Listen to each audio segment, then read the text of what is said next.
शनि प्रदोष व्रत कथा। प्राचीन समय की बात है। एक नगर में एक सेठ धन दौलत और वैभव से संपन्न था। वह अत्यंत दयालु था।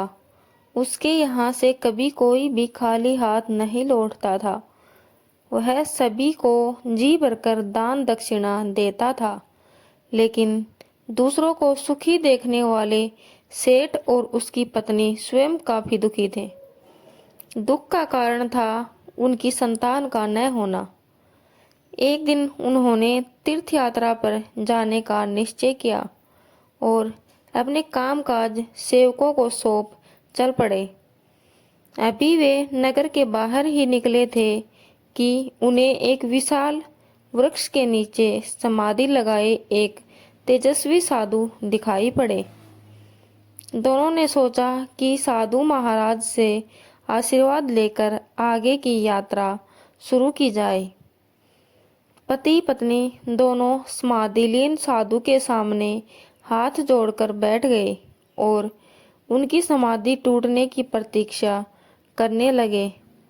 सुबह से शाम और फिर रात हो गई, लेकिन साधु की समाधि नहीं टूटी। मगर सेठ पति पत्नी धैर्यपूर्वक हाथ जोड़े बैठे रहे। अंततः अगले दिन प्रातःकाल साधु समाधि से उठे। सेठ पति पत्नी को देख वह मंद मंद मुस्काए और आशीर्वाद स्वरूप हाथ उठाकर बोले, मैं तुम्हारे अंतर्मन की कथा भांप गया हूँ वत्स। मैं तुम्हारे धैर्य और भक्तिभाव से अत्यंत प्रसन्न हूँ। साधु ने संतान प्राप्ति के लिए उन्हें शनि प्रदोष व्रत करने की विधि समझाई।